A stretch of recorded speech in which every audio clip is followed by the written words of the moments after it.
माँ पार्वती जी ने पूछा एक बार देवाधिदेव महादेव से, अमृत कहाँ मिल सकता है? अमृत प्राप्ति का केंद्र बिंदु क्या है?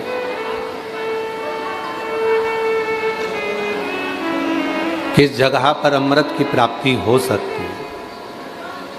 आज कथा का विराम दिवस है, थोड़ा सावधानी से कथा सुनिएगा।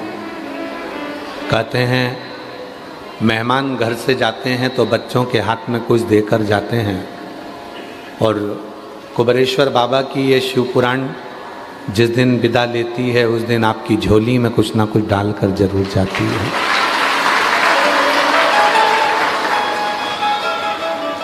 पार्वती जी ने पूछा भगवान शिव जी से कि अमृत प्राप्ति का स्थान कौन सा, अमृत कहाँ मिल सकता है? तो पार्वती जी ने कहा क्या समुद्र मंथन में जो अमृत निकला तो क्या केवल समुद्र में अमृत मिल सकता? फिर किसी ने कहा कि शरद पूर्णिमा पे खीर छत पर बनाकर रखी जाए, शरद पूर्णिमा के चंद्रमा से अमृत टपकता है, जड़ता है। तो पार्वती जी पूछ रही हैं क्या अमृत चंद्र से प्राप्त हो सकता है?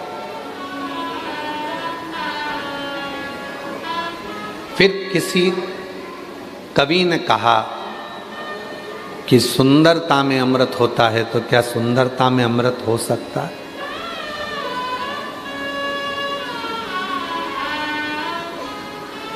शिव जी मुस्कुराए और भगवान देवाधिदेव महादेव ने मुस्कुराकर पार्वती जी को उत्तर दिया। जिंदगी में धर्म पत्नी अगर कोई प्रश्न करती है तो उसका उत्तर पति को हमेशा मुस्कुरा के ही देना चाहिए। कारण मुस्कुराकर यदि उत्तर दिया जाता है तो उसमें कहीं विवाद नहीं होता, और अगर चिढ़कर उत्तर दिया जाता है तो उसमें विवाद खड़ा हो जाता है, बहुत विवाद होता है। कुछ पूछा है आप उत्तर दो। अर्धांगिनी है तुम्हारी, पत्नी है तुम्हारी, पूछ सकती है, तुमसे प्रश्न कर सकती है, तो तुमको उत्तर तो देना चाहिए।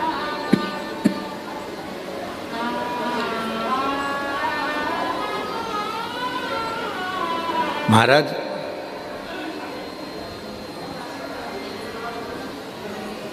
रामचरितमानस मनुष्य को जीना सिखाती है, श्रीमद् भागवत मनुष्य को मरना सिखाती है, और शिव महापुराण की कथा संसार में जन्म लेने के बाद जिंदगी कैसे जीना चाहिए ये शिव महापुराण की कथा बताती है। भागवत बताती है कि मृत्यु कैसी होना चाहिए।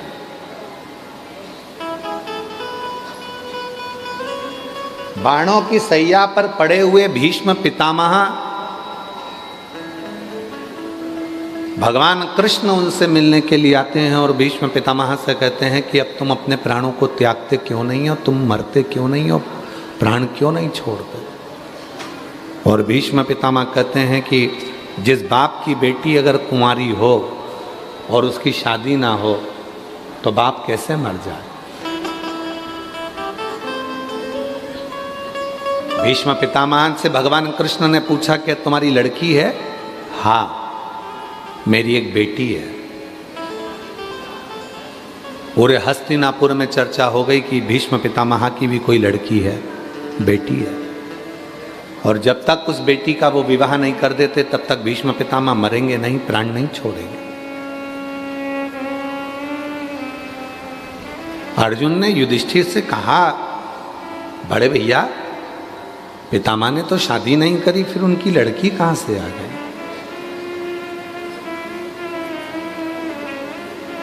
पांडव एकत्रित हुए, सब इकट्ठे होकर भीष्म पितामह के पास गए भगवान कृष्ण ने कहा कि तुम अपनी लड़की का विवाह किसके साथ करना चाहते हो? हम तैयार हैं। तुम्हारी लड़की कहाँ है? बुलाओ। विवाह किसके साथ करना है बताओ। भीष्म पितामह ने कहा, मैं अपनी लड़की का विवाह कृष्ण तुम्हारे साथ करना चाहता हूं।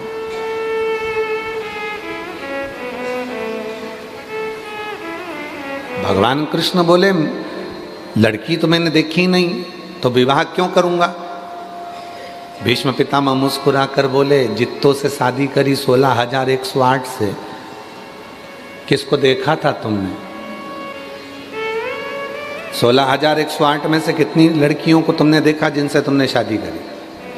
तो एक शादी और बिना देखे कर लो। द्वारकाधीश ने कहा, ठीक है, मैं तुम्हारी लड़की से शादी करने को तैयार हूं। लाओ, बुलाओ तुम्हारी लड़की को, बेटी को। भीष्म पितामह कहते हैं कि कन्या को देखकर मुकर मत जाना, बाद में ये मत कह देना कि मैं इससे शादी नहीं करूंगा। तुम शादी करोगे और मैं अपने प्राणों को कन्यादान कर कर छोड़ दूंगा। मेरी लड़की इधर उधर भटके ना, बाद में मेरी लड़की को दुख ना हो। कृष्ण मुस्कुराकर बोले, ठीक है, मैं वचन देता हूं कि तुम्हारी लड़की को दुख नहीं आने दूंगा। तुम्हारी लड़की से मैं शादी करने को तैयार हूं। बाणों पर सैया पर पड़े हुए भीष्म पितामह अब कृष्ण से कहते हैं, मेरी बुद्धि रूपी बेटी का विवाह मैं तेरे साथ में करना चाहता हूं। अपनी बुद्धि, ये भी एक बेटी है, और हर व्यक्ति को यह विचार करना चाहिए कि अपनी बुद्धि रूपी लड़की को किसके साथ ब्याह करना चाहते हो। ये बुद्धि को हर कहीं नहीं ले जाना है।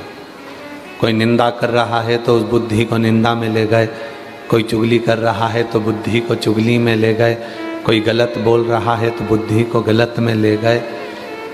इस बुद्धि को तुम्हें कहाँ लेकर जाना है, ये तुम पर निर्भर करता है।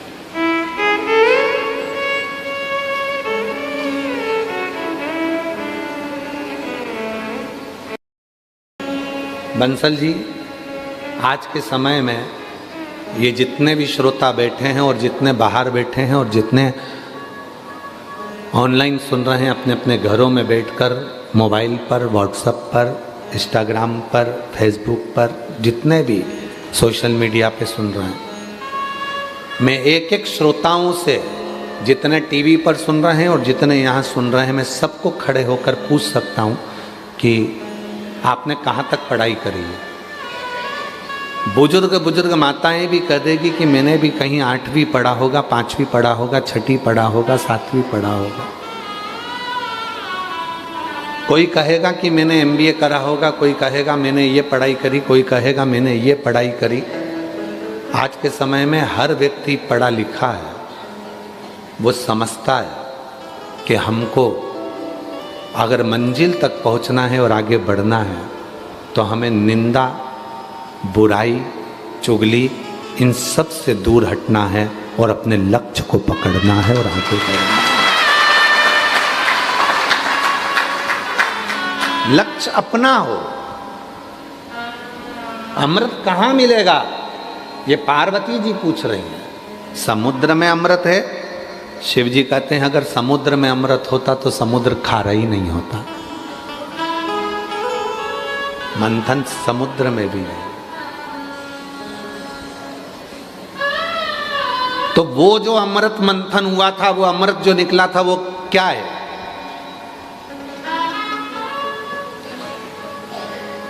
शिव जी ने कहा, वो तो विचारों का मंथन है। और विचारों का जब मंथन होता है तो उसमें जो अमृत निकलता है वो जीवन को सुख देता है। आज हम एक बात इस व्यासपीठ से, काशी की भूमि से कहना चाहेंगे। प्रत्येक पति और पत्नी को अपने कमरे में आने के बाद मोबाइल को टेबल पे साइलेंट कर कर पटक देना चाहिए।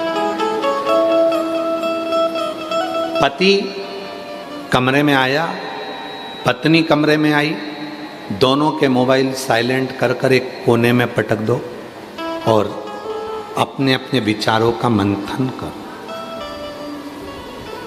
पत्नी के पास बहुत सारी बातें हैं जो तुमसे कहना चाहती है, पर तुम ऐसे हो कि उसकी बातों को सुनना ही नहीं चाहते। पति कहते हैं ये निंदा करेगी, बुराई करेगी अपनी सास की, ससुर की, परिवार की। ठीक है, किससे कहेगी वो?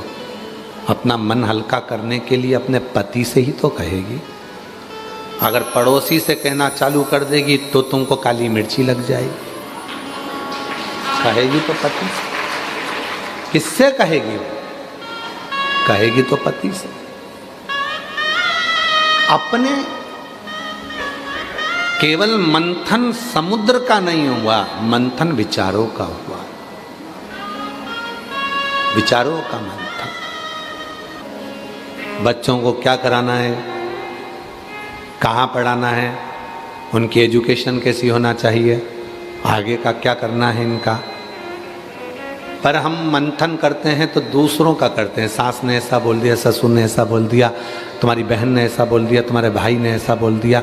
ये मंथन नहीं चाहिए। मंथन में अपने लिए सोचो, अपने बच्चों के लिए सोचो, अपन कैसे खुश रह सकते हैं वो विचार करो। तुम सबसे ज्यादा बहू, किसी की भी अगर बहू होगी तो सबसे 33 कोटि देवी देवता में सबसे ज्यादा बहू माता पार्वती जी की थी। माता पार्वती।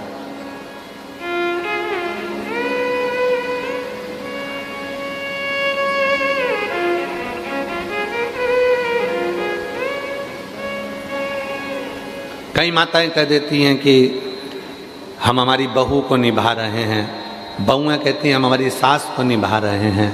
मेरी जीजियों कोई किसी को नहीं निभा रहा, समय चक्र निभा कर चल रहा है और तुम उस परिधि के अंदर चल रहे हो। निभाना किसको कहते हैं? कभी विचार करना माता पार्वती जी की बहुओं को देखकर।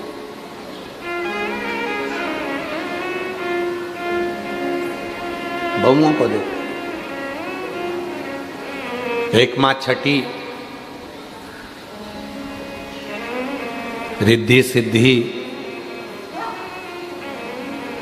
बहुओं का क्रम देखिएगा।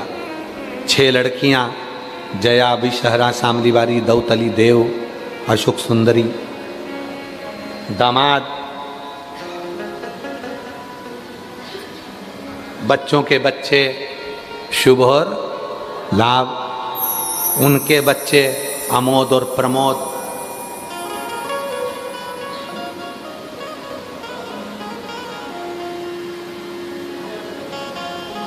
फिर उनके बच्चे आनंद और कीर्ति।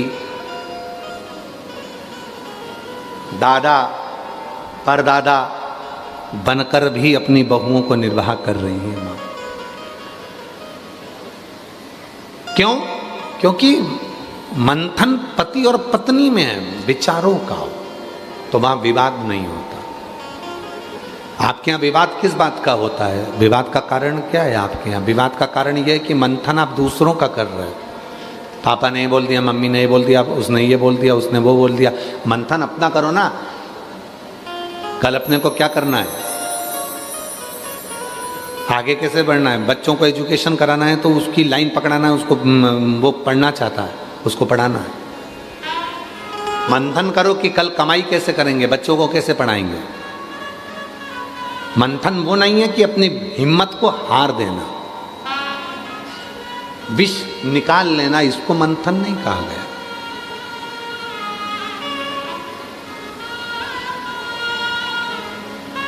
अभी कल एक न्यूज़ हमारा आशीष हमको दिखा रहा था कि एक बाप ने अपने बच्चे को ही बहते हुए नहर में, पानी में फेंक दिया।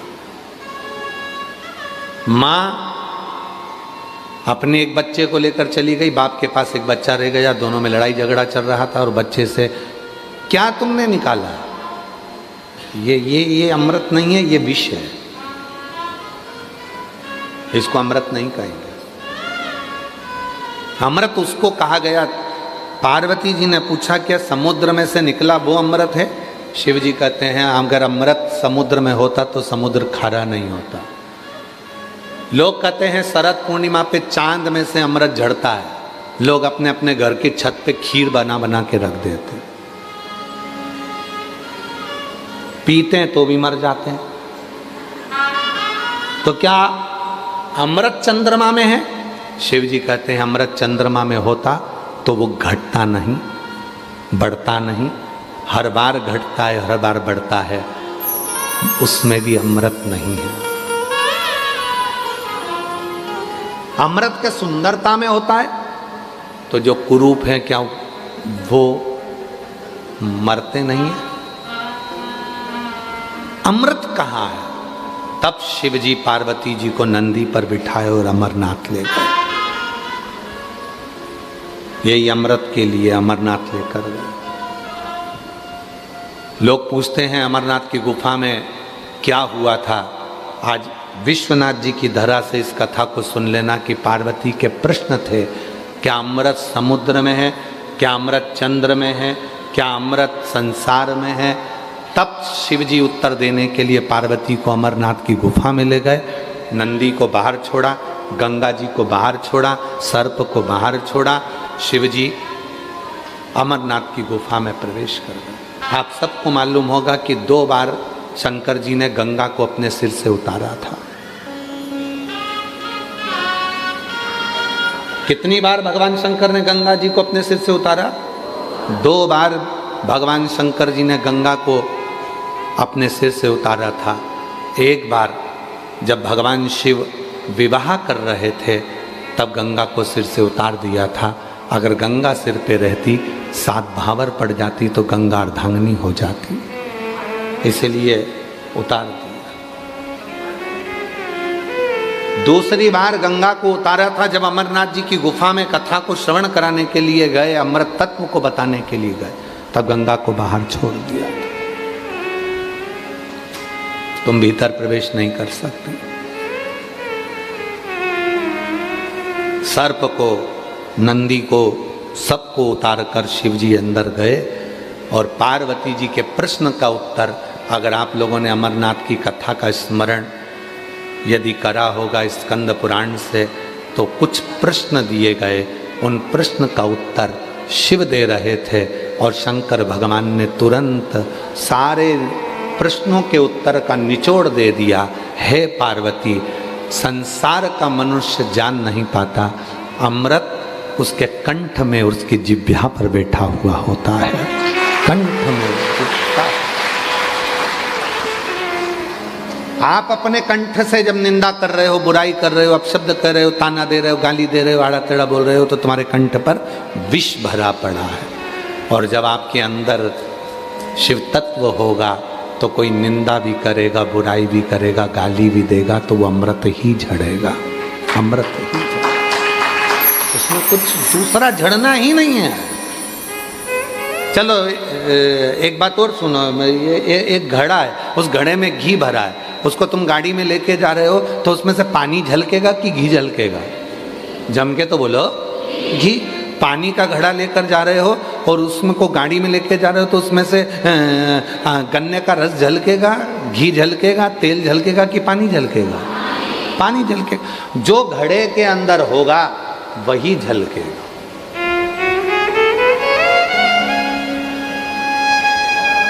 आज हमारे बीच में फ्लाइट बाबा पधारे हैं, एक बार जोरदार ताली बजाकर साधु का। बड़े दिव्य संत हैं।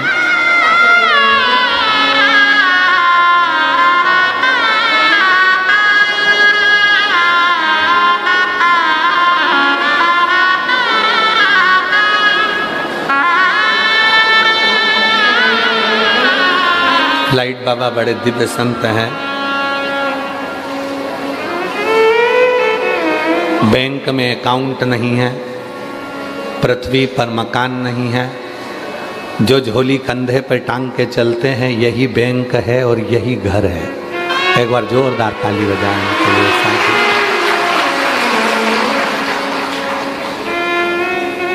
जो कंधे पर झोली लेकर चले हैं वही बैंक का अकाउंट है और वही घर है। हाँ, वो तो है ही, शिव है। एक बार जोरदार ताली बजाएं फ्लाइट बाबा को। बड़ी कृपा है। कहीं कहीं कथा में शिव जी की कृपा से फ्लाइट से नीचे उतर कर आ जाते हैं, ये खुशी कहीं। और हमने देखा है इनका सही एयरपोर्ट तो हमारी शिव पुराण की कथा ही है या बापू की राम कथा है। आज हम एक बाबा जी को कहेंगे, सतुबा बाबा जी को भी, फ्लाइट बाबा जी को भी, आज हमको एक बड़ी खुशी की बात है कि हमारे भारत के ऐसे संत जिन्होंने राम कथा के माध्यम से पूरी दुनिया को राममय करा। गुजरात की भूमि से जो धारा निकली, परम पूज्य मुरारी बापू जी अपनी तुलसी जयंती का उत्सव लोग भारत में मनाते, वो अमेरिका की भूमि पर मना रहे हैं। एक बार जोरदार ताली से विचार करना, हमारे भारत के सनातन धर्म को अमेरिका तक लेकर गए हैं परम पूज्य मुरारी बापू जी, और जो तुलसी जयंती को भी अमेरिका में मना रहे हैं बाबा जी, तुलसी जयंती अमेरिका में। और वहाँ के सनातनियों को एकजुट कर रहे हैं कि रामचरितमानस के तत्वों को पढ़ो, अध्ययन करो और अपने अंदर उतारो। ऐसे भारत के संत परम पूज्य मुरारी बापू जी के श्री चरणों को नमन करता हूँ, जो इस भारत की भूमि से रामचरितमानस को लेकर देश विदेश तक भारत के गौरव संतों को पहुंचा रहे हैं, गौरवान्वित कर। शिव जी अमृत दे रहे हैं और भगवान भोलेनाथ जी ने अमरनाथ की गुफा में अमृत तत्व को बता दिया। वो अमृत कहाँ है? आपके जिह्वा में, कंठ पर। बात चल रही थी घड़े की। तेल का घड़ा ले जा रहे हो गाड़ी में, उसमें से पानी झलकेगा? नहीं, उसमें से तेल झलकेगा। जिसके अंदर शिव तत्व का अमृत भरा होता है, उसके वाणी से वो शिव तत्व का अमृत झलकता है। जिसके अंदर बुराइयां भरी होती है, उसके अंदर से बुराई झलकती है। जिसके अंदर गाली भरी होती है, उसके मुख से गाली झलकती है। जिसके अंदर अहंकार भरा होता है, उसके मुख से अहंकार झलकता है। जिसके भीतर ज्ञान होगा तो ज्ञान झलकेगा। ज्ञान। और इस व्यासपीठ को कहूँ मैं, कई लोग बहुत अपशब्द कहते हैं। कोई कहता है सियोर वाला बाबा ये गलत करा, वो गलत करा, वो गलत करा। पर हमारे अंदर केवल शिव तत्व भरा है, हम कुछ नहीं जानते। एक लोटा जल सारी समस्या का जो है वो हमारे पास से झलकेगा। इसके सिवाय हमारे पास निंदा झलकने का कहीं सार तत्व ही नहीं,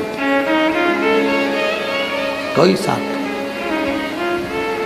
और बाबा जी कहूँ एक बात, अगर कोई भूल से भी आपके पास में आकर कह देना कि सियोर वाले बाबा ने तुम्हारे लिए ऐसा बोला या किसी व्यक्ति के लिए वैसा बोला, हमारे पास इतना समय नहीं रहता कि हम किसी के लिए कुछ बोलें। हमारे 24 घंटे हर पल, हम जब अपने कमरे से ही नहीं निकलते तो हमारी वाणी से केवल श्री शिवाय नमस्तुभ्यम ही निकलता रहता। हमें कोई मतलब कौन अच्छा कौन बुरा संसार के लोग जाने, हमारे पास नहीं है वो चीज़। हम तो भगवत, हम तो बाबा के भरोसे चलते हैं, हम तो बाबा के भरोसे चलते। और वो अमृत है मेरे शिव का। अमरनाथ की गुफा में बैठकर भगवान शंकर पार्वती जी को अमृत का महत्व समझा रहे हैं कि पार्वती तेरी जिह्वा में, तेरे कंठ पर अमृत भरा। याद करो, दुनिया के लोगों ने माँ काली का स्वरूप का दर्शन किया। चंदन दिया, माँ काली का दर्शन किया दुनिया के लोग। क्या कहते हैं?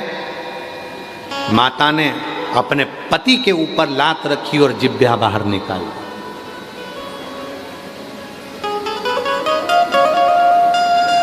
कौन है पार्वती जी? शक्ति। कौन है पार्वती जी? शक्ति। अब जरा विचार करिएगा, जब आद्य शक्ति कोई अपनी पूरी शक्ति का प्रहार कर दे तो कोई बचेगा? पूर्ण शक्ति का प्रहार कर दे तो कोई बचेगा? पार्वती माता को जब क्रोध आ रहा था और क्रोध को शांत करने के लिए शिवजी भूमि पर सो गए थे, पार्वती जी के पांव से पर्वत टूट रहे थे। जहां पांव माता पार्वती रखती थी वो पांव पताल में जाता था, पानी निकल आता था। माँ पार्वती जहाँ चरण रखती थी दुर्गा भवानी, वहाँ पर्वत नीचे धस जाता था। तो जैसे ही माँ ने शिव जी पर अपना चरण रखा, रखते से ही ध्यान आया कि मेरा पति है, ये तो प्राण छूट जाएंगे, जमीन में धस जाएगा।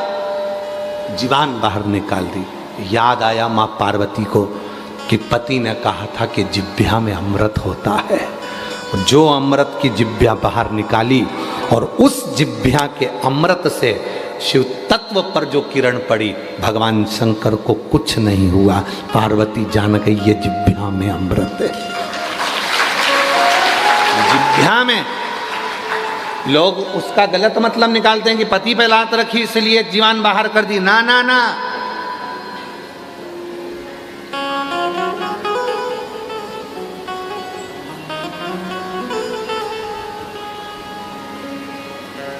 एक मातृत्व प्रेम किसको कहते हैं? छिन्नमस्ता माता का कभी नवरात्रे में आप लोग कभी स्मरण करें, देवी भागवत का पाठन करें, पढ़ाई करें, तो उसमें आपको आएगा शिव जी ने जब एक बार बहुत विष को धारण कर लिया था तो शंकर भगवान को भी माता पार्वती ने स्तनपान करा दिया, विष को समाप्त करना। अमृत कहाँ है? अमृत है हमारी जिह्वा में, अमृत है हमारी वाणी। और वाणी ऐसी जो मन का आपा खो।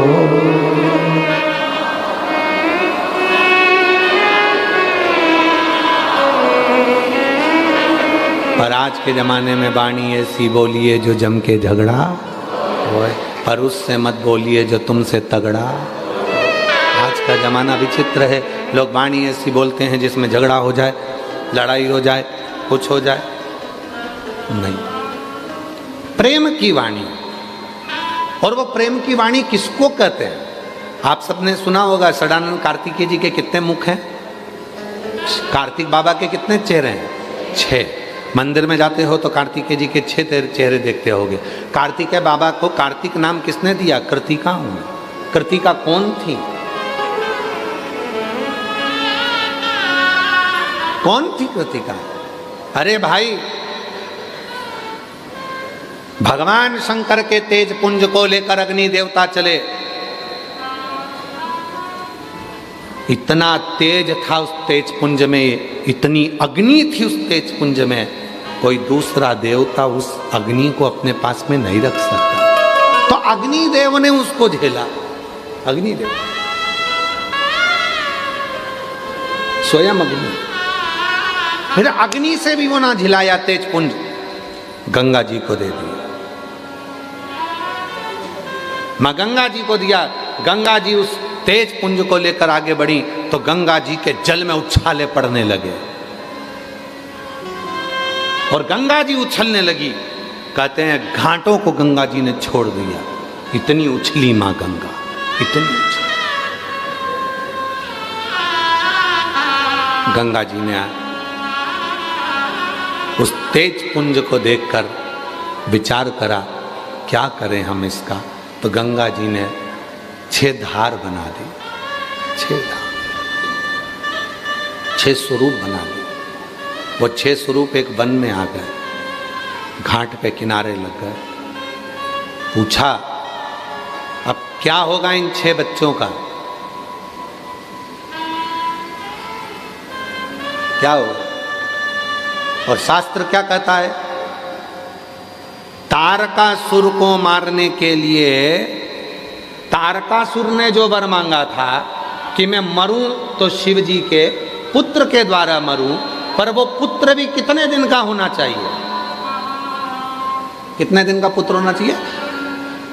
महाराज, पद्म पुराण कहती है, ब्रह्म विवर्त पुराण कहती है, शिव महापुराण वर्णन करती है, लिंग पुराण कहती है, नर्मदा पुराण कहती है, स्कंद पुराण कहती है कि तारकासुर ने वर मांगा कि मेरे प्राण छूटें तो शिव जी के पुत्र के द्वारा छूटें, और वो पुत्र भी कितना बड़ा होना चाहिए? 7 दिन का।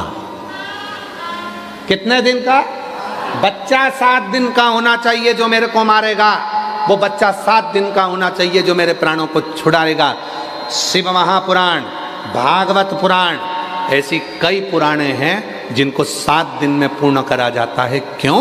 क्योंकि 7 दिन की कथा हमारे 7 दिन के कार्तिकेय की लीलाओं का गुणगान करती है और हमारे भीतर के अहंकार को, आसक्ति को, काम को, लोभ को, वासना को, तृष्णा को समाप्त करती है। 7 दिन। इसीलिए कहा जाता है, शिव पुराण कितने दिन की है? यहाँ कितने दिन की है? आज कौन सा दिन है? 7वां। 7 दिन की। भागवत कितने दिन की होती है? 7 दिन। जीवन कितने दिन का है? अपना और हमारा, आपका 7 दिन का। आप और हम पैदा कितने दिन में हुए? 7 दिन में। कोई रविवार, कोई सोमवार, कोई मंगल, कोई बुध, कोई गुरु, कोई शुक्र, कोई शनि, कोई रविवार, ऐसे 7 दिन में पैदा हुए। मरोगे कौन से दिन में? यही 7 दिन में। किसी को कोई सा दिन मिलेगा, किसी को कोई सा। मिलोगे 7 दिन में, और यही जिंदगी के 7 दिन है। रविवार को जन्म हुआ, सोमवार को बड़े हुए, मंगलवार को ब्याह हुआ, बुधवार को बच्चे हुए, गुरुवार को बीमार पड़े, शुक्रवार को हॉस्पिटल गए, शनिवार को निपट गए। 7 दिन पूरे हो गए। यही जिंदगी के दिन है। 7 दिन में से बचा कौन सा दिन? कोई सा नहीं। सब दिन ऐसे हो गए, और उसमें भी लोग लड़ने में लगे हुए हैं। किसी ने कह दिया आज ये वाला वार है, इस कलर का कपड़ा मत पहनना, घात कर जाएगा। दिन भर यूट्यूब पर देखो तो कहीं का ना कहीं का ज्ञान देता ही मिलेगा। सावन का महीना चल रहा है, भूल से भी ये गलती मत कर देना, दोष लग जाएगा, और तुम उसके चक्कर में पड़ गए। फिर तुम्हारे माइंड में घूमता रहा, हमने तो ये गलती नहीं कर दी। अरे मेरा भोला बाबा है, बाप कभी नहीं रूठता, कभी नहीं रूठता। माँ की गोद में बच्चा अगर गंदगी कर दे तो माँ नहीं रूठती, पिता की गोद में गंदगी कर दे तो पिता नहीं रूठता। उसी तरह यदि कोई कह दे कि तुमने तो 1 लोटा जल नहीं चढ़ाया, तुमने ये जल चढ़ा दिया, तुमने वो जल चढ़ा दिया, तुमने ऐसी पूजन कर दी, तुमने वैसी पूजन कर दी, तुमने ये कर दिया, तुमने वो कर दिया, माइंड में मत रहना। मेरा बाप है, उसको सब मालूम है।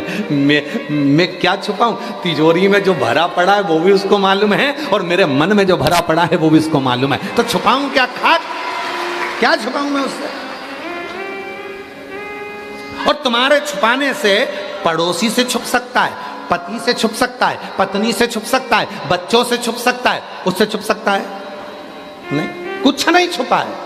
तो फिर कहीं का कहेगा कि बताओ तुमने ये वाला जल चढ़ाया, तुमने वाला जल चढ़ा दिया, तुमने तो शिव जी का ऐसा मंत्र बोल दिया, तुमने शिव जी का वैसा मंत्र बोल दिया, तुमने तो पूजन ऐसी कर ली, तुमने तो पूजन ऐसे। अरे तुम नीवी करोगे तो भी उसकी औलाद हो, और करोगे तो भी उसकी औलाद हो, वो तो सब उसके हैं, उसमें क्या विचार है?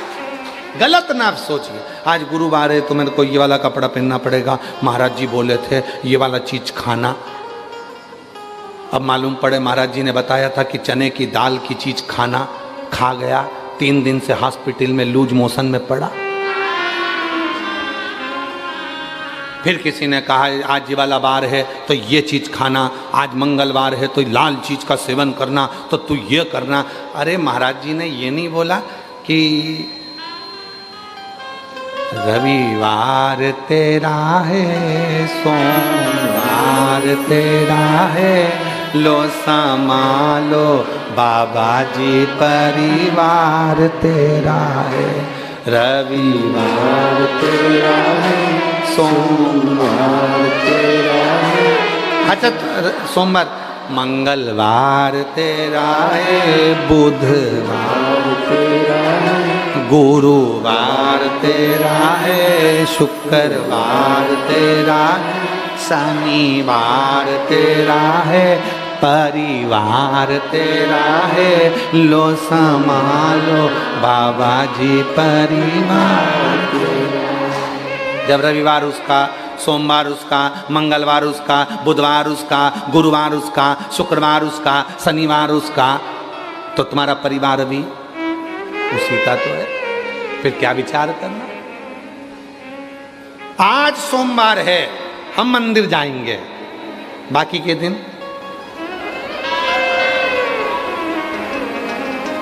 दिन होटल में मेरा नाम चिन चिन चू, बाकी के दिन होटल में यही काम करेंगे।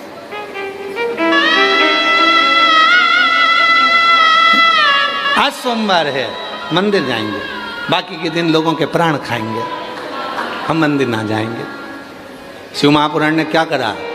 एक बार नहीं बताया कि सोमवार को मंदिर जाना। शिव महापुराण ने क्या करा? एक दिन नहीं बताया कि एक दिन मंदिर जाना। शिव पुराण ने कहा सारी समस्या का हल एक लोटा जल। रोज जाओ, रोज अपने बाप से मिलो, रोज अपने पिता से मिलो। क्यों? जो कम मिलता है तो प्यार थोड़ा दूर हो जाता है, प्यार थोड़ा दूर हो जाता है। जो रोज रोज मिलता है, रोज उससे प्रेम बहुत होता है, प्यार। और तुझसे मिलने के लिए तेरी कसम, तुझसे मिलने के लिए तेरी कसम, एक मुलाकात जरूरी। चलो उत्तर देना जितने भी बैठे हो, बाहर अंदर रोड पर जितने बैठे हो, और जितने आस्था चैनल पे कथा सुन रहे हो, जिससे प्यार हो जाता है उसका फोन का इंतजार रोज होता है कि हफ्ते में एक बार होता है? अरे जम के तो बोलो, मतलब तुम सबने प्यार किया है पक्का? जिससे प्यार हो जाता है उसके फोन का इंतजार रोज होता है। 4 बजे फोन आएगा, 4 बजे फोन आएगा, इंतजार रहता है। और जब तुम बाबा से, विश्वनाथ जी से, शंकर जी से, मेरे भोले बाबा से जब तुम प्यार कर बैठते हो, रोज एक लोटा जल चढ़ाते हो, रोज जाते हो, तो उसको भी तुम्हारे एक लोटे जल का इंतजार होता। आती होगी, आती होगी, आती होगी, आती होगी, उसको इंतजार रहता है। वो आएगा, वो आएगा, वो आएगा, उसको इंतजार है।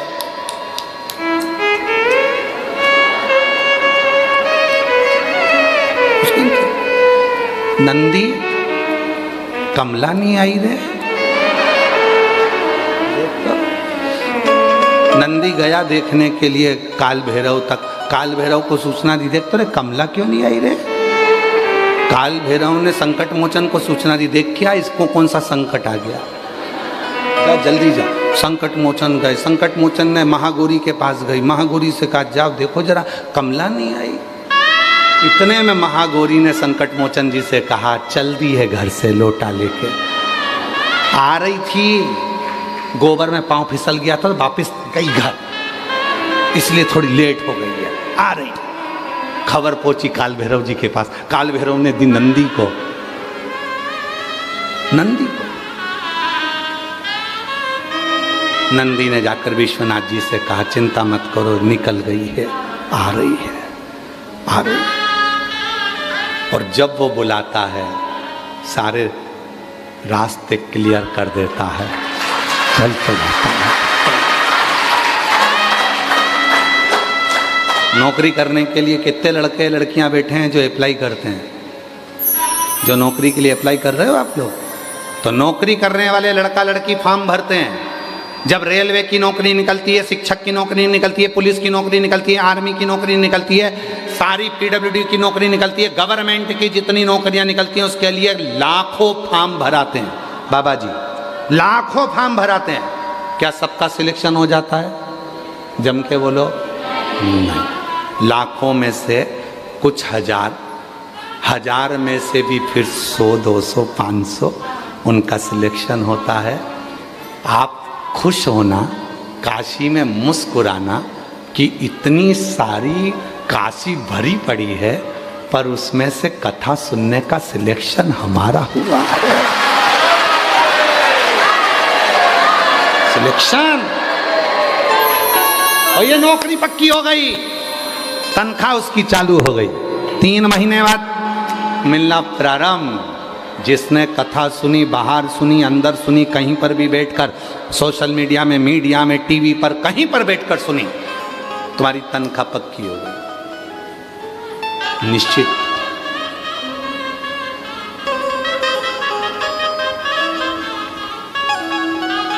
एक माता जी ने पत्र में लिखा है, सतुआ बाबा जी, वो लिख रही है कि बाबा जी से निवेदन है, साल में एक बार बाबा को मत बुलाओ, 2 बार बुलाओ। अरे हमने तो कल भजन करा था, उसमें बोला था, विश्वनाथ जी हमारा घर भी बना दे तो क्या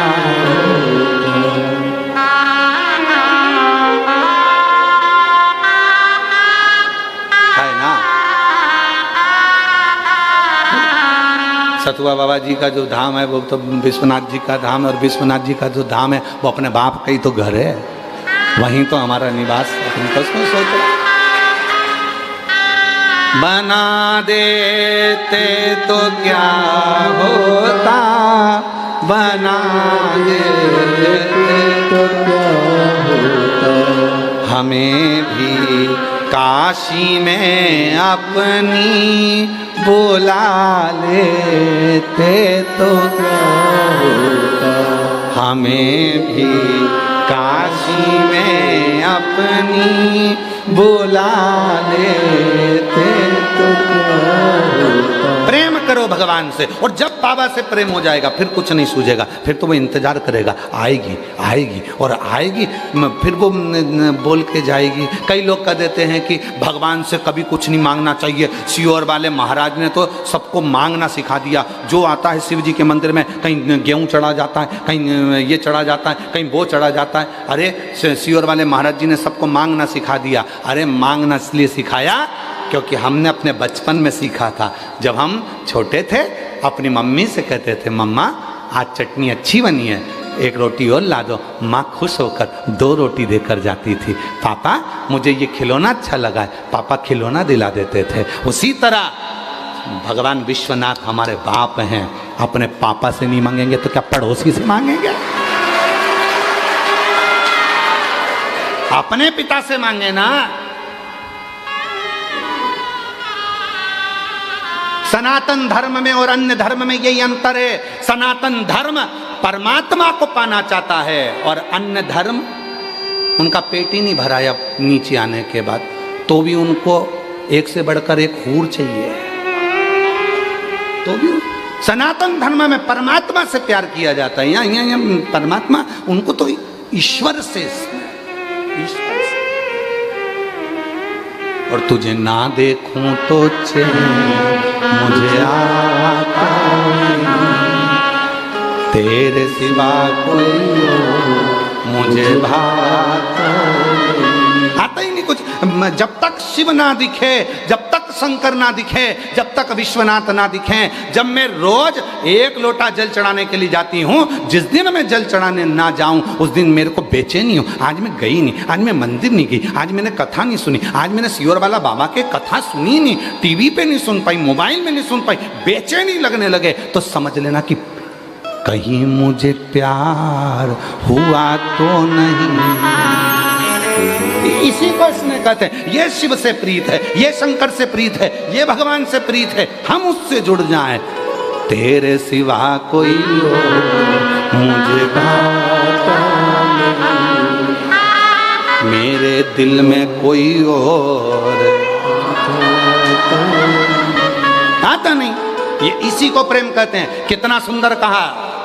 विष्णु पुराण को पढ़िएगा, कूर्म पुराण को पढ़िएगा, अग्नि पुराण को पढ़िएगा, कितनी सुंदर बात कही विष्णु पुराण में।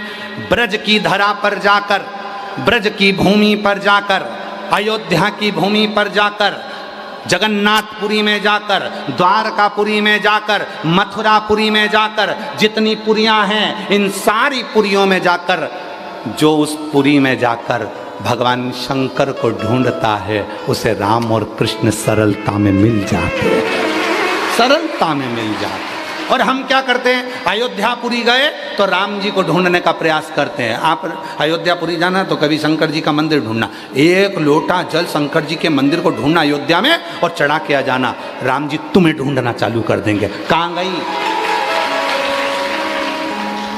सिफारिश भी कराओ तो अच्छी जगह से कराओ। अयोध्या में पहुंचते सी एक लोटा जल, मंदिर ढूंढो शंकर जी का, जल्दी ढूंढो शंकर जी का मंदिर मिल जाए, एक लोटा जल भरा और चढ़ा दिया। भोलेनाथ जी को जैसे ही जल चढ़ाया, शंकर जी ने तुरंत फोन लगाया, आई है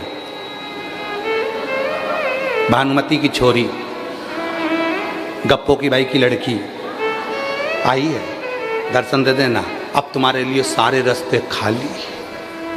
तो लोगों ने कहा हम अयोध्या दर्शन करने के लिए गए, ऐसी कृपा हो गई उस दिन तो मंदिर पूरा खाली, तो मेरे को तो बहुत अच्छे से दर्शन हुए। दर्शन कहां से हुए? फोन लगाया किसने? बाबा ने। इसलिए अयोध्यापुरी जाना तो पहले शिव जी को एक लोटा जल चढ़ाना, सारे रास्ते खाली हो जाएंगे। मथुरा जाना, ब्रज जाना, वृंदावन जाना, काशी, आप ब्रज में गोकुल, बरसाना, नंदगांव, कहीं पर भी जाना, पहले ब्रज के शंकर जी के मंदिर जाना, कहीं गोपेश्वर, कहीं भूतेश्वर, कहीं चकलेश्वर, किसी शिव मंदिर में चले जाना और वहां जाके एक लोटा जल चढ़ा देना, तुम्हारे लिए सारे मंदिर खाली। फोन लग जाएगा, आई है, के गई है, खाली कर दो। बोलो सही है कि गलत है? काशी में आओ तो तुम्हारे पहचान वालों के पास जाओ, पहचान वालों के पास जाओगे तो काशी विश्वनाथ जी के अच्छे से दर्शन करा देंगे। बोलो रे बोलो, सही है। उसी तरह अयोध्या में जाओ तो तुम्हारे पहचान वालों के पास जाओ। पहचान वाला कौन? बाबा जी, भोलेनाथ जी। आप पहचान वालों के पास जाओगे, वो अच्छे से दर्शन करा देंगे। अपनी पहचान तो वहीं तक है, और वहाँ गए और सब काम हो गया। उज्जैनी जाओ, कहीं जाओ, तुम्हारी मर्जी पड़े, पूरी पुरियाँ जितनी हैं। जगन्नाथपुरी में जाना तो बाबा भुवनेश्वर का दर्शन कर एक लोटा जल चढ़ाकर भगवान शंकर को एक लोटा जल चढ़ाओ, जगन्नाथ जी के दर्शन अच्छे होंगे। द्वारकापुरी जाना तो द्वारकापुरी में प्रवेश करते सी दरवाजे में सीधे हाथ पर नीचे की ओर शंकर जी हैं, एक लोटा जल चढ़ाना, फिर अंदर जाना, पूरे रास्ते खाली, दर्शन आराम से होंगे। सप्तपुरियों में कहीं पर भी जाओ, शिव जी को एक लोटा जल चढ़ाओ, आपके लिए रास्ते खाली हो जाए। तुम आए और तुम्हारे लिए रास्ते बहारो फूल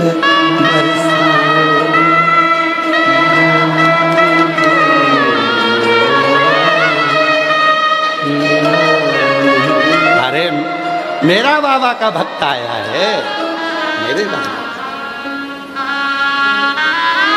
आगे क्या? रागनी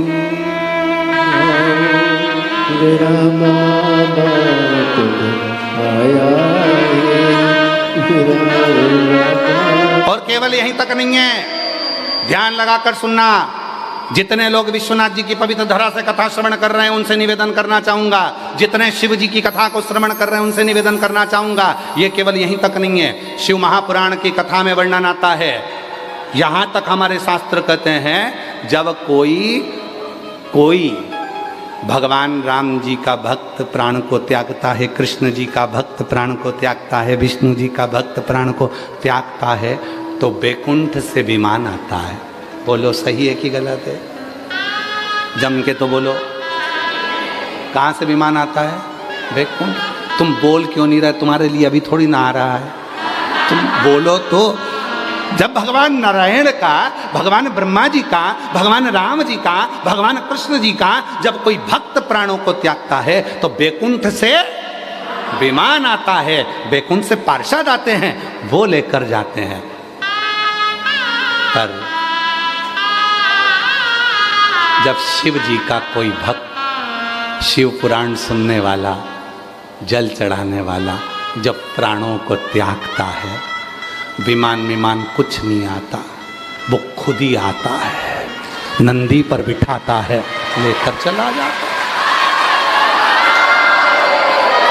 फिर किसी ने पूछा इसका प्रमाण क्या है?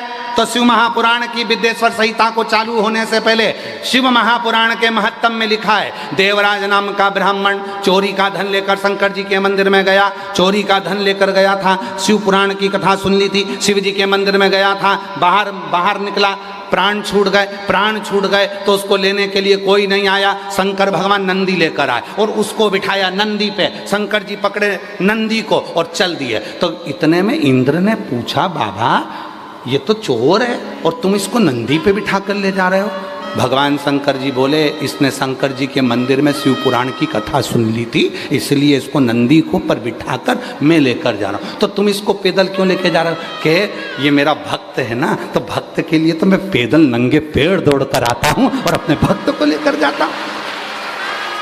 तो तुम्हें टेंशन लेने की जरूरत नहीं है रे, जितने भी है कोई चिंता करने की जरूरत नहीं। जितने शंकर भगवान की कथा सुनने वाले हो, जितने बाबा की कथा श्रवण करने वाले हो, कोई चिंता नहीं। लगन तुमसे लगा बैठे जो होगा देखा, तुम्हें अपना बना बैठे जो होगा देखा।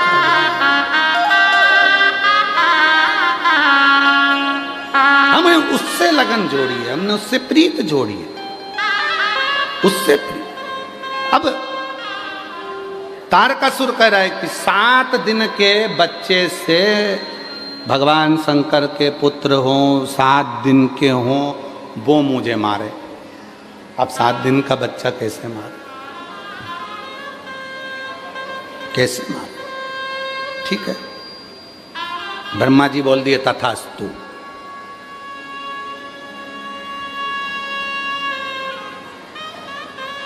तथास्तु। कभी कभी श्राप मिलता है तो उसकी भी लोग मिठाइयाँ बंटवाते हैं।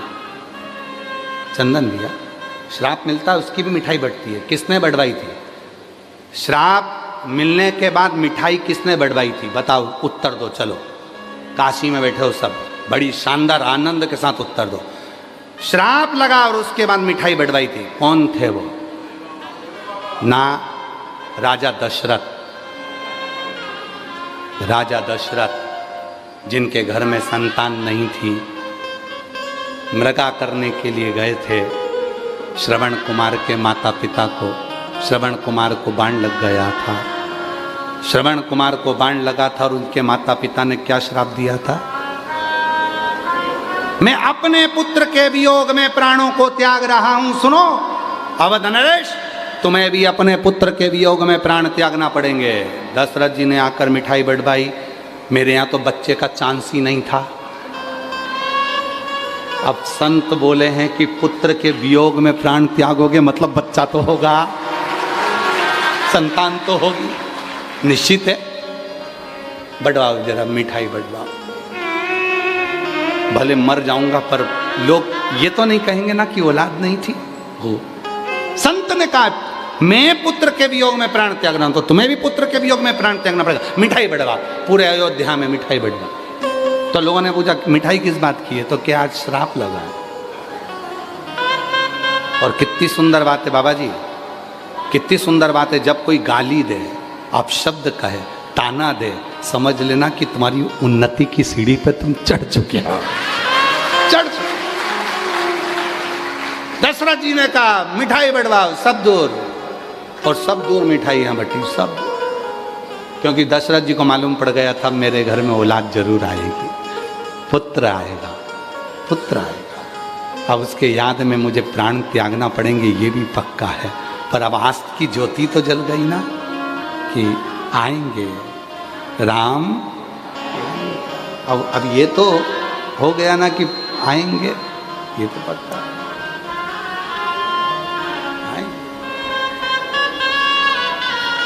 और आए भगवान श्री राम आए, जिनके वियोग में दशरथ जी के प्राण गए।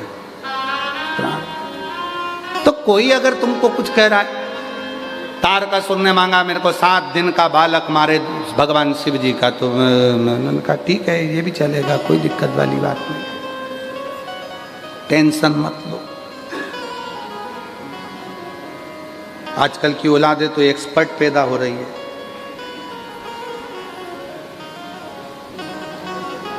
एक्सपर्ट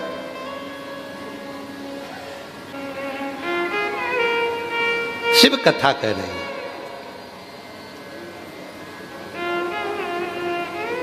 गंगा मैया ने 7 बालक कर दिए। इन बालक को कौन पालेगा? तो कृतिका। कृतिका कौन? कौन है ये कृतिका? है अग्निदेव की धर्म पत्नी स्वाहा।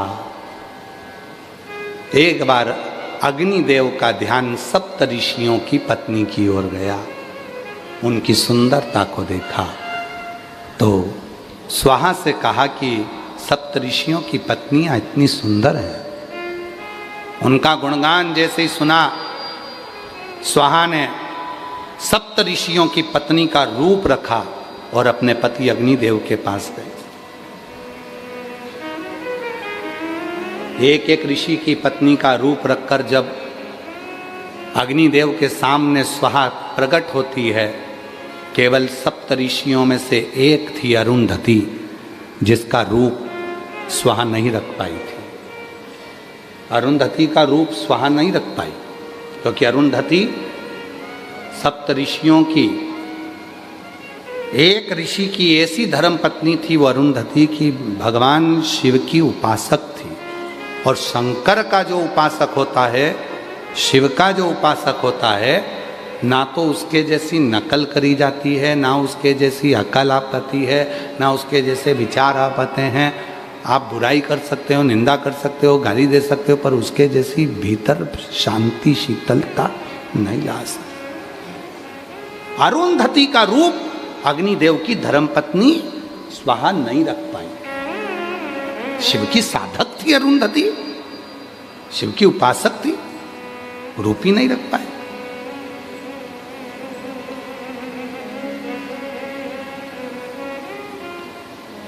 अब उसको चाहे, वो कहते हैं ना कि एक महाराज जी गांव में आए और गांव में आकर उन्होंने कहा, भैया हमको यहाँ कथा करना है, व्यवस्था करो, व्यवस्था करो, हमको कथा करना है। अब गांव के लोगों ने कहा कथा होती है? कहना हाँ। कैसी होती है?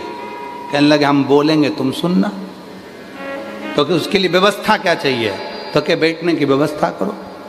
सरपंच साहब ने पूरे गांव में सूचना करवा दी, पंडित जी आए, कथा करेंगे, आओ। उन्होंने बिछात करी, सब बैठ गए। 3 घंटे की कथा थी, 1.5 घंटे में सब भग गए। 3 घंटे की कथा में 1.5 घंटे में सब भग गए। अकेले सरपंच साहब बैठे थे, अकेले। अब जो अकेले बैठे थे तो वक्ता भी बेचारा उसी को देख के कथा वाच रहा था। कथा पूरी हो गई। पंडित जी ने कहा, क्यों साहब सब चले गए, तुम नहीं गए?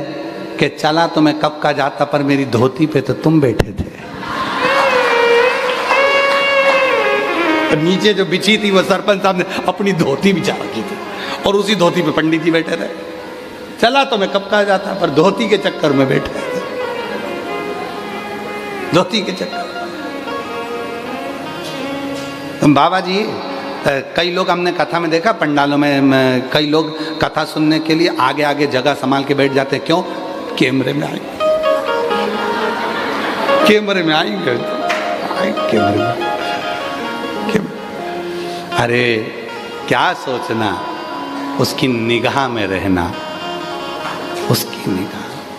वो हमारे रविंद्र जी एक वो धुन बजाते ना, निगाह में रहने वाली महाराज। अपनी निगाह हमें रखना,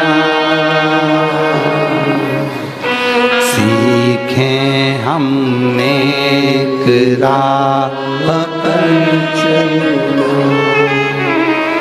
अपनी पनाह हमें रखना, सीखें हम नेक राह पर चलना। अरुंधति का रूप नहीं रख पाई। अग्निदेव की धर्मपत्नी स्वाहा जब अरुंधति का रूप ना रखी तो अग्निदेव ने 6 रूप को देखा। उसी समय पर अग्नि देवता ने कह दिया, स्वाहा ये तुम्हारे 6 रूप कृतिकाओं के रूप में संसार में पूजाएंगे। ये कृतिकाएं बनकर रहेंगी और ये कृतिका के रूप में वो 6 स्वरूप रहे, अरुंधति का रूप नहीं रख पाई। गंगा जी को मालूम था कि ये शिवजी के तेज को, शिवजी के इन पुत्र को केवल कोई संभाल सकती हैं तो वो 6 जो अग्निदेव की धर्म पत्नी स्वाहा ने जो कृतिका का रूप रखा था वो संभाल सकती है, वो कृतिका। और कृतिकाओं ने बच्चों को संभाला, विचार करा ये अलग अलग हैं तो 6 को एक कर दिया। 6 के मुख थे, 6 मुख से वो स्तनपान करता, मुस्कुराता। 7 दिन का बालक, तारकासुर ने उपद्रव मचा दिया। इतना उपद्रव तारकासुर ने करा। तारकासुर तारकासुर जब देखा कोई साधारण था तारका। महाराज भजन एक ही था तारकासुर का कि शिव के पुत्र मुझे मारे। तारकासुर ने उपद्रव मचाना प्रारंभ करा और भगवान शंकर के 7 दिन के पुत्र श्री षडानंद, कृतिकाओं ने जिसको पाला तो उसका नाम कार्तिकेय हो गया। उन कार्तिकेय बाबा जब तारकासुर को मारने गए तो पार्वती जी ने गोदी में लेकर कहा, पुत्र, ए पुत्र, तुम इस तारकासुर को तो मारना पर इसके हृदय में बाण ना लगे, क्योंकि हृदय में शिव बसा हुआ है, हृदय में शंकर है। और जिसके दिल में शिव होता है ना, कभी उसको कोई अपशब्द ना कहे, ताना ना दे, आड़ा टेढ़ा ना। सताओ ना हमें लोगों, हमें दिल की बीमारी। सताओ ना हमें लोगों, हमें दिल की बीमारी।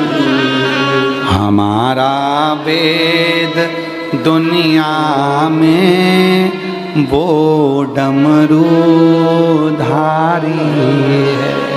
हमारा वेद दुनिया में वो डमरू धारी। हमें सताना नहीं है शिव के भक्त को, कुछ कहना नहीं, इसको मारना पर कुछ कहना नहीं, कुछ ना बोले।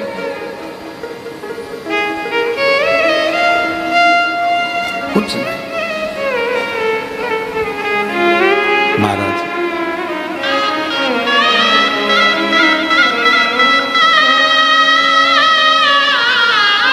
और उस पर चित्त गया। षडानंद कार्तिकेय जी ने मारा तारकासुर को, 7 दिन की अवस्था में मार दिया। 7 दिन की शिव पुराण भी हमारे भीतर के ना जाने कितने असुरों को मार देती है। आसक्ति, काम, लोभ, वासना, तृष्णा, कितने कितने असुर हैं। और सबसे भारी असुर है अपने अहम, अपना अहम। कथा को सुनने के बाद इस असुर का अंत होना चाहिए, इस असुर का अंत होना चाहिए। और जब यह असुर समाप्त हो जाता है तो शिव ही भीतर प्रवेश कर जाता है। शिव और फिर कुछ दूसरा ठीक लगता ही नहीं, फिर कुछ अच्छा नहीं लगता, केवल शिव ही अच्छा लगता है, शिव ही, शंकर के सिवा कुछ। और शिव के सिवा कहीं शिव के सिवा, इसके सिवा कुछ अच्छा लगेगा ही नहीं।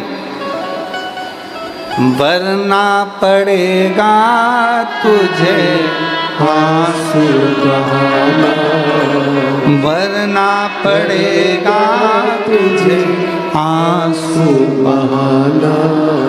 शिव के सिवा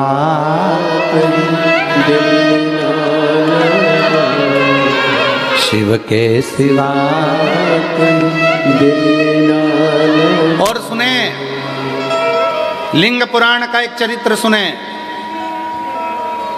एक शिव भक्त अपने प्राणों को त्यागा जा रहा था, यम के दूत उसको पकड़ लिए कहा इसको तो नरक भोगना पड़ेगा। शिव के भक्त अपनी अड़भंगा में जले जा रहा था, इसको तो नरक भोगना पड़ेगा, इसने झूठ बोला, प्रपंच करा, छल करा, बेईमानी करी, कपट करा, सब कुछ करा, नरक भोगना है इसको। शिव का भक्त जा रहा था, वो बिल्कुल नहीं सोच रहा था, चले जा रहा। सामने आ गई बैतरणी, एक ऐसी नदी रक्तपीप से भरी पड़ी, उसको पार करना बड़ा कठिन है। जो दान करा होता है उसी से पार होते हैं। आपने क्या दान करा वो वहां मिलेगा बैतरणी पर। एक कथा आती है, एक बुढ़िया थी, जिंदगी में कभी उसने कुछ नहीं दान करा था, कभी नहीं दान करा कुछ भी। एक दिन बैठ के वो दरवाजे के बाहर बैठी थी, छोटा सा घर था, बाहर बैठी थी अकेली, गाजर खा रही थी। इतने में सामने से एक कोई मांगने वाला, कोई भिक्षुक आ गया, माँ बहुत भूखा हूँ, कुछ दे दे। माँ ने गाजर की टोकनी को पीछे छुपा लिया। माता भिक्षाम दे, भूख लगी है, कुछ दे दे, बहुत भूखा हूँ। माता ने देखा कि ये तो मेरी गाजर को ही देखे जा रहा। माँ ने दान नहीं दिया। फिर कहा माँ बहुत भूखा हूँ। मांगने वाले ने देख लिया था, 4-6 गाजर रखी है डलिया के अंदर, एक आध दे देगी उठा के। माँ बहुत भूख लगी है, दे दे। बुढ़िया बहुत गुस्से वाली, यहीं खड़ा हो गया, जा ही नहीं रिया। गाजर गाजर गाजर, और बुढ़िया खा रही थी गाजर, उसको और 4-6 बार खा गई, और 4-6 बार खा गई, और नीचे नीचे का ठूठ उसके कटोरे में डाल दिया, ले खा ले, जा पीछा छोड़ मेरा, खाने भी नहीं देगा। वो ठूठ लेकर गया, नीचे नीचे का गाजर का खा गया, पेट भरा थोड़ा। बुढ़िया 6 महीने बाद मर गई, ऊपर गई, बैतरणी के तट पर रोक दिया, क्योंकि जो दान करा होता है वही मिलता है, इसके लिए कुछ नहीं आ रहा था।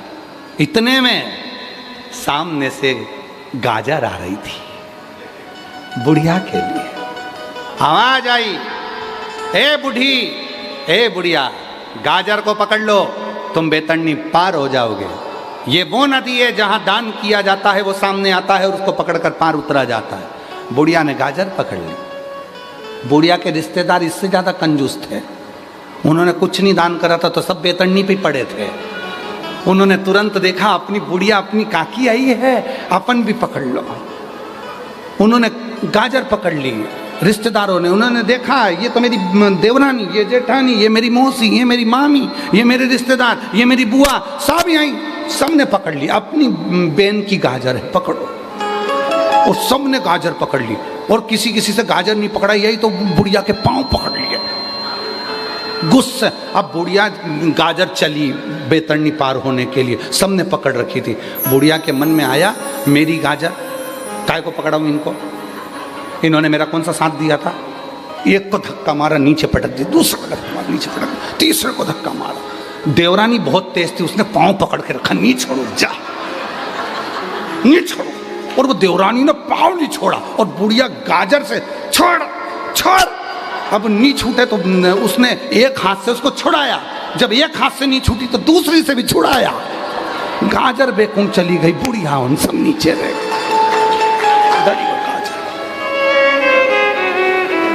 इसलिए सारी समस्या का हल एक लोटा जल।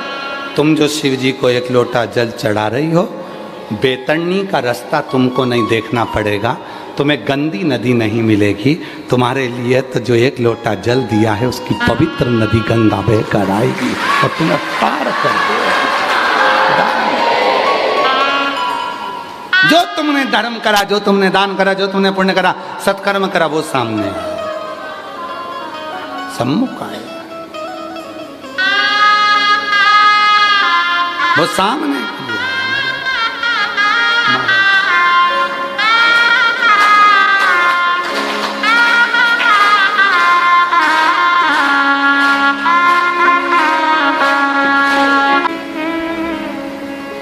बाबा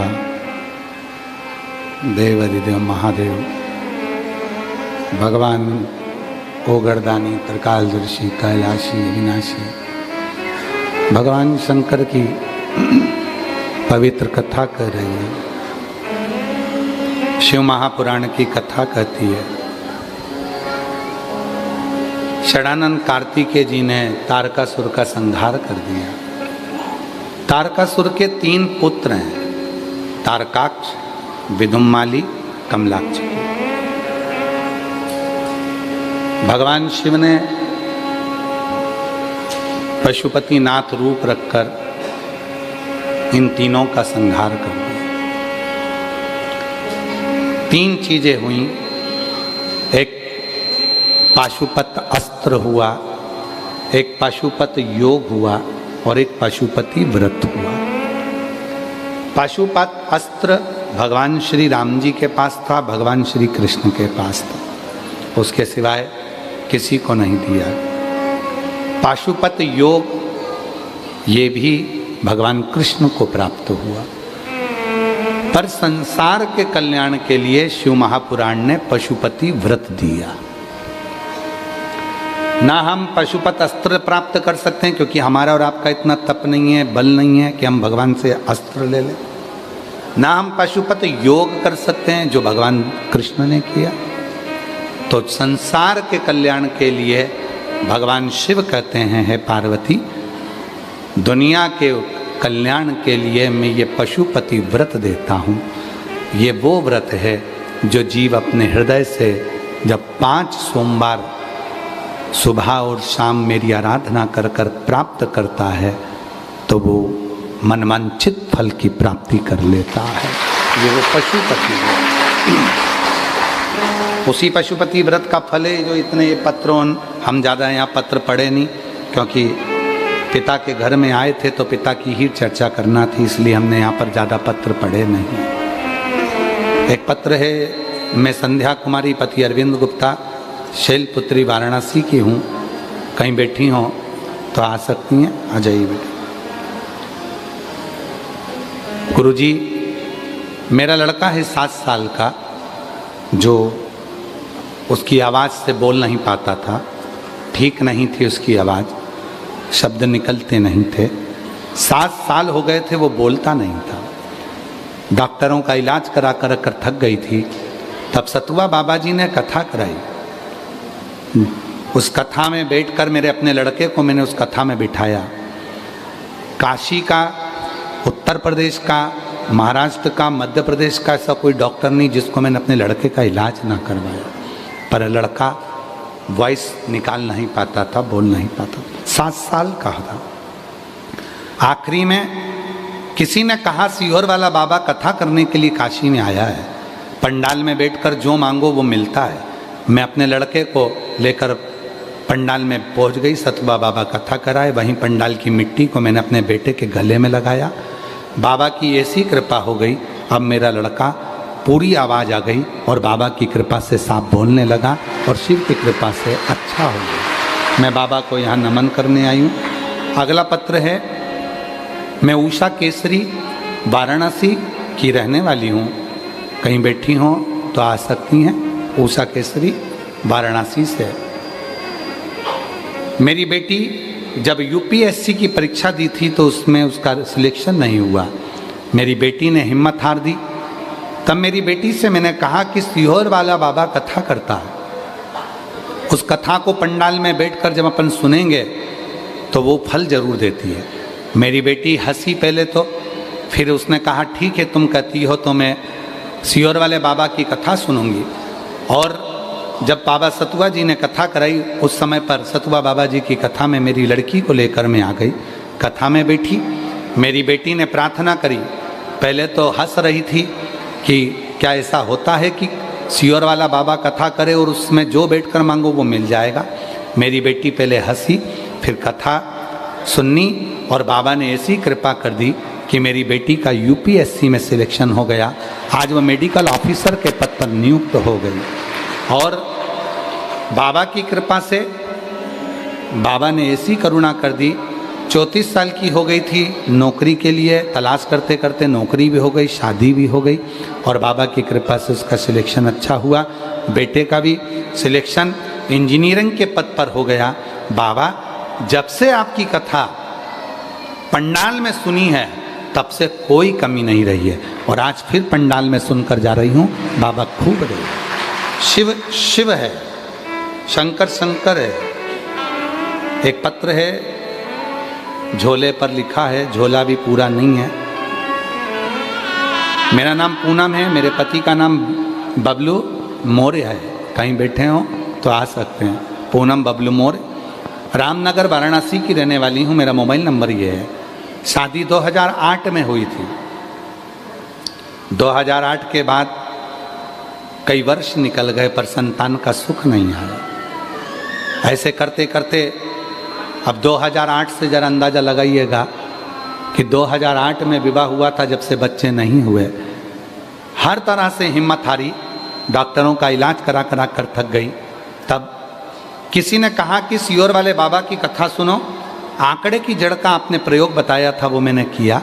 टीवी के सामने बैठकर कथा सुनी और बाबा की टीवी के सामने बैठकर ही वहाँ की मिट्टी को अपने गर्भ से लगा लिया।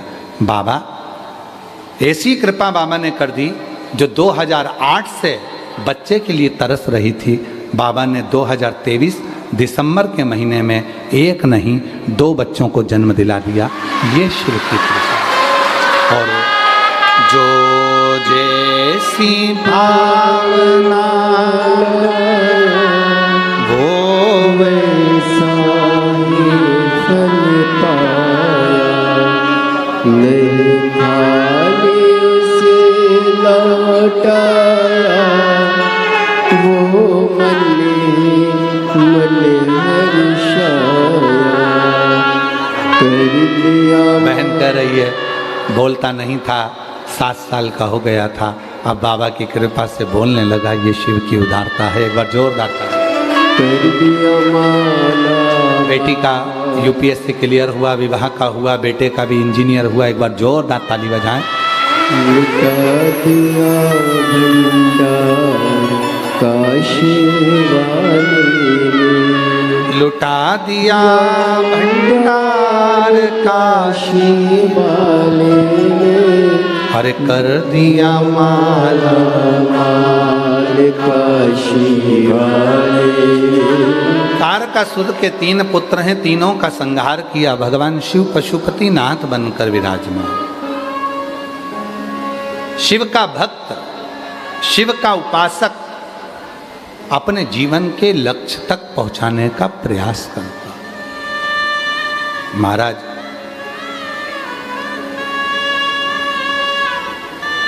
आज 15 अगस्त है, स्वतंत्रता दिवस है, पर आप अपने हृदय पर हाथ रखकर देखना कि पहले के समय में और आज के समय में कितना अंतर है। आज का भारत विकसित भारत है।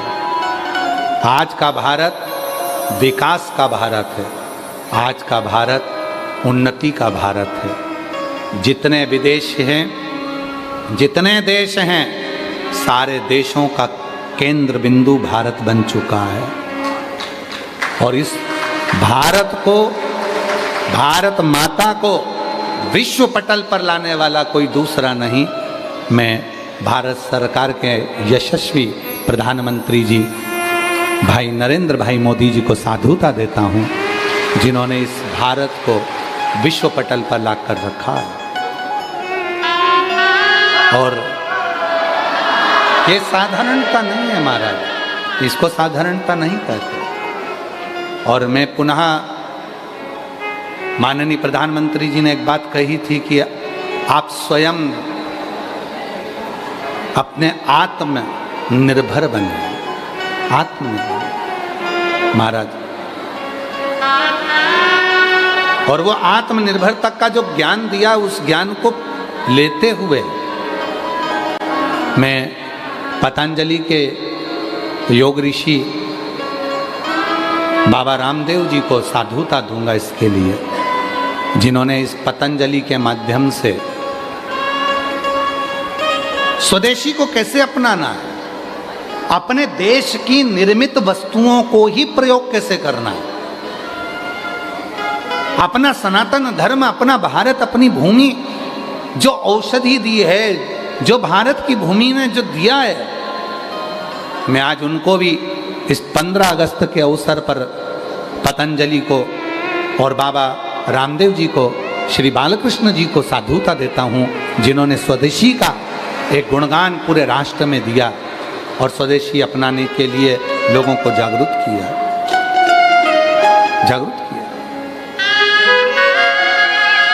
ये हमारा भारत हर एक को जोड़कर चलता है, ये तोड़कर नहीं चलता। वो एक लाइन आती है, कोई सिख कोई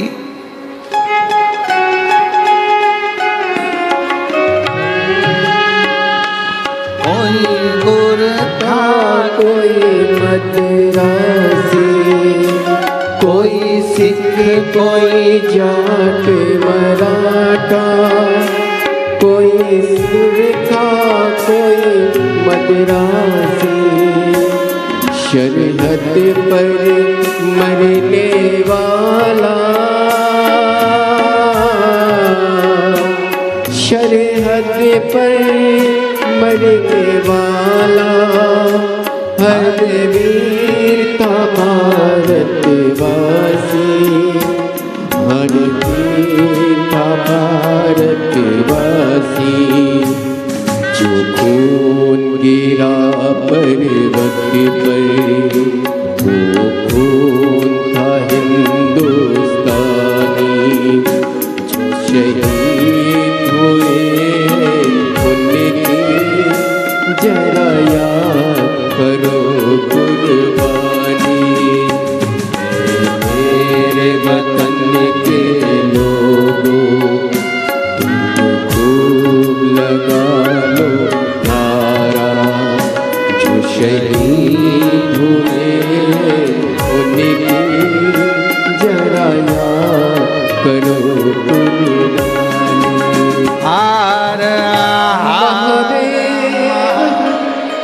अपने जीवन को आनंद में जीने के लिए इस राष्ट्र की तरक्की, इस विश्व की तरक्की जरूरी है।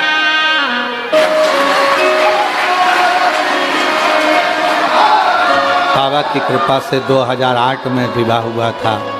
जब से संतान नहीं थी, शिव की कृपा से टीवी के सामने ही कथा सुनकर वहीं की मिट्टी गर्भ पर लगाकर सफेद आंकड़े की जड़ का प्रयोग किया और 2023 में जुड़वा बच्चों ने जन्म लिया। जोरदार ताली बजाकर साधु का।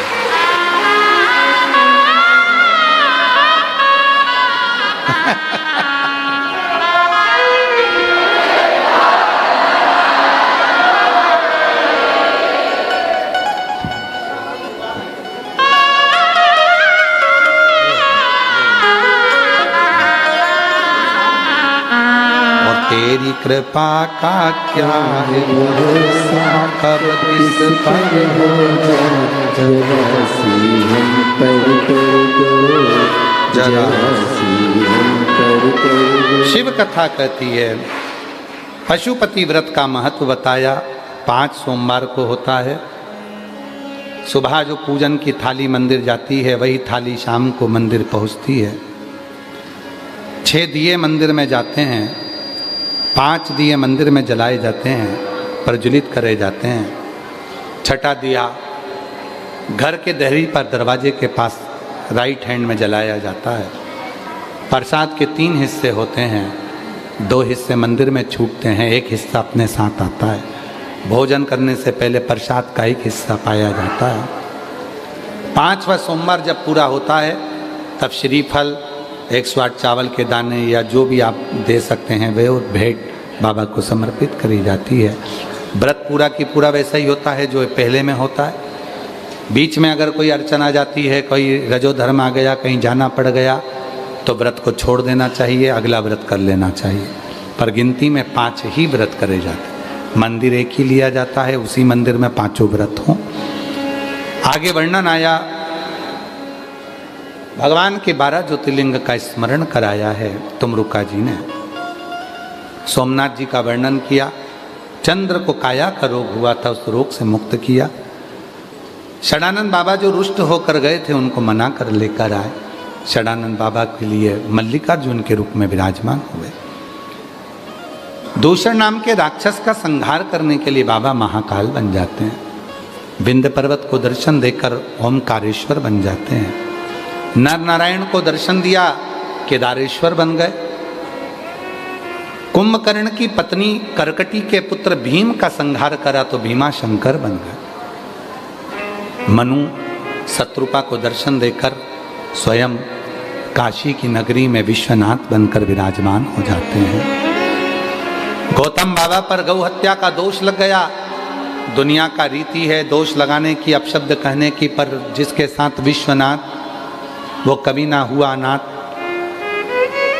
गौतम बाबा पर गौ हत्या का दोष लगा था। उस दोष से मुक्त होने के लिए ब्रह्मा विष्णु महेश शिवलिंग के रूप में प्रकट हो जाते हैं, त्र्यंबकेश्वर के रूप में विराजमान है। अगला वर्णन आया है, रावण शिव जी के शिवलिंग को लेकर जाता है, बाबा वैद्यनाथ जी के रूप में विराजमान होते हैं।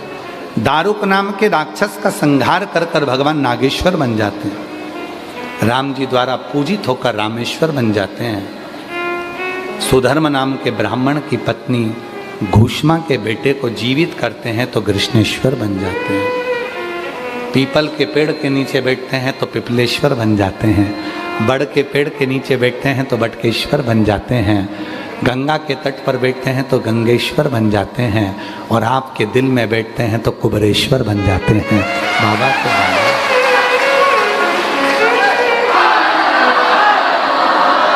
सबके हृदय में जो बैठा है वो कुबरेश्वर बाबा, वो शिव मेरा विश्वनाथ मेरा शंभू है। हर एक के भीतर विराजमान, हर एक सबके अंदर सब। तुमरुका जी ने कथा कही तो चंचुला देवी का पति बिंदु प्रेत योनि से मुक्त हो गया। चंचुला देवी अखंड सौभाग्यवती होकर पति लोक को चली गई।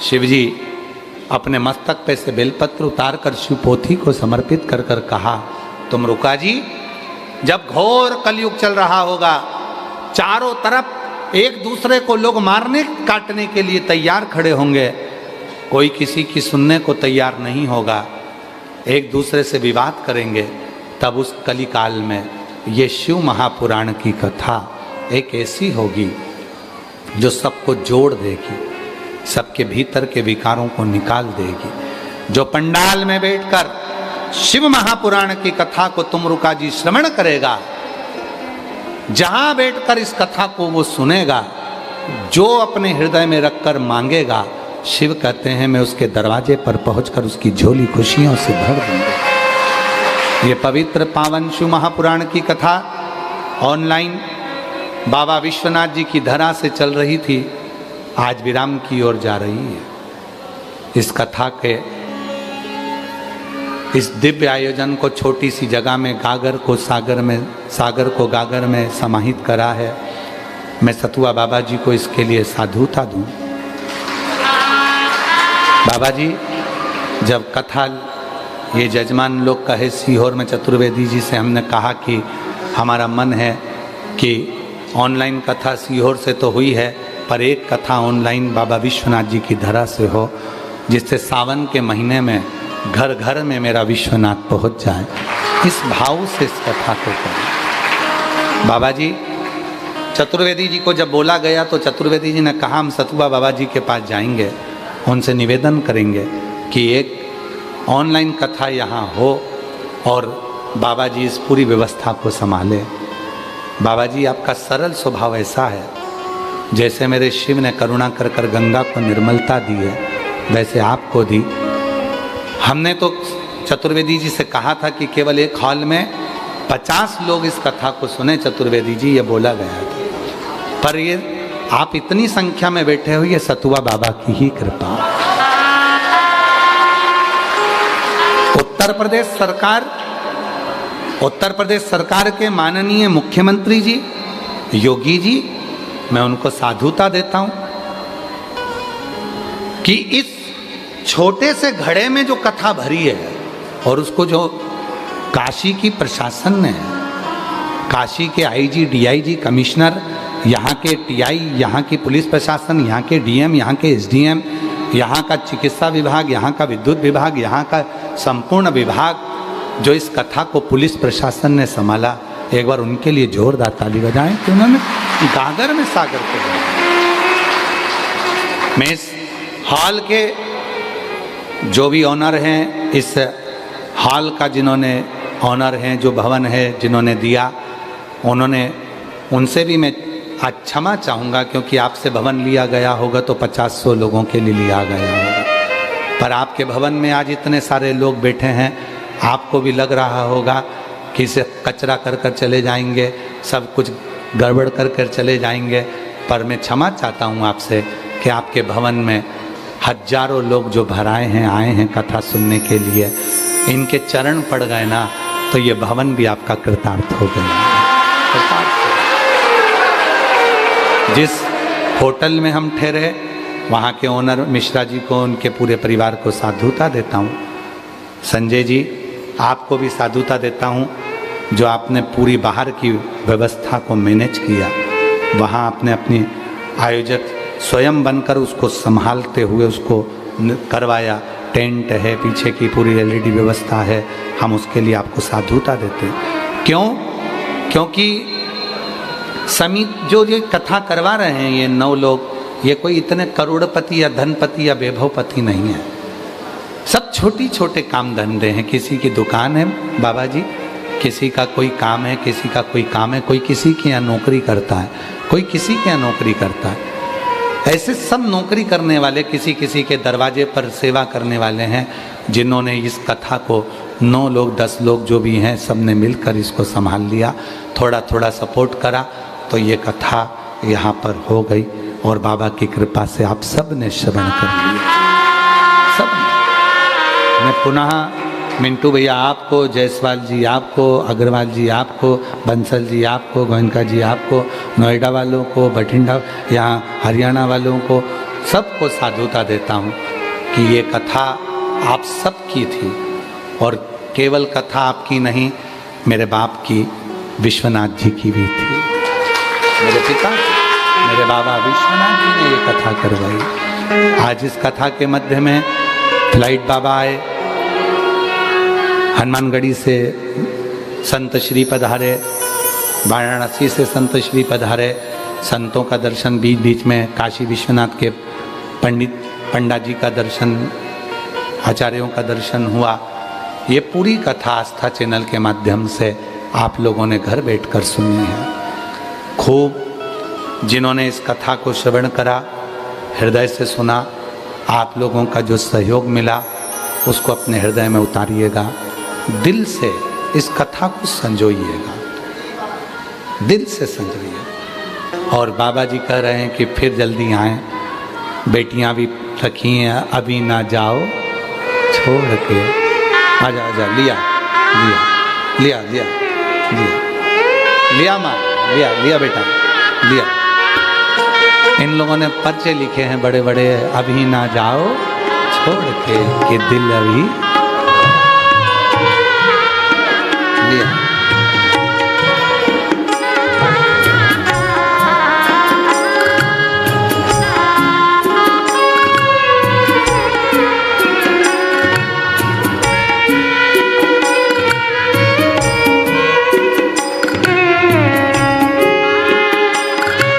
बेटियों ने, माताओं ने, जितनी भी जजमान परिवार की धर्म पत्नियां थी, सब प्रसाद बनाती थीं, भोजन खाते थे, बाबा की कृपा थी।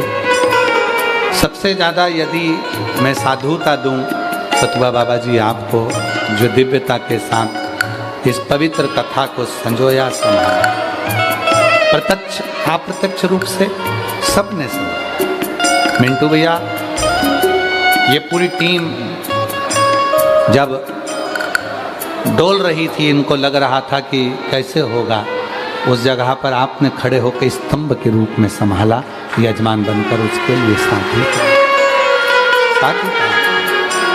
और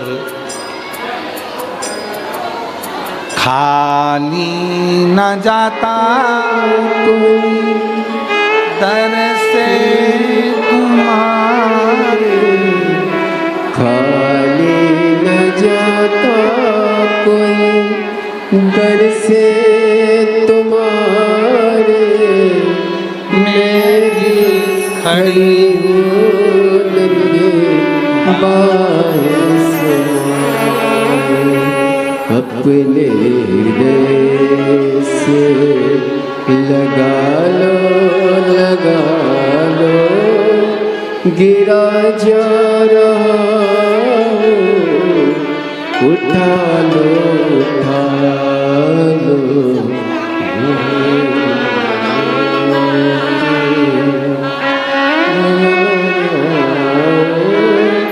गिरी जा रही उठा लो उठा लो। 5 बार श्री शिवाय नमस्तुभ्यम बोलेंगे। अपनी जगह पर बैठकर बाबा को अपने मन की बात कहेंगे। विनती करना बाबा जल्दी से फिर बुलाए, शिव महापुराण की कथा फिर हो और सबकी झोलियां खुशियों से भर जाए। ऐसा भाव रखते हुए हृदय से बाबा को प्रार्थना करें।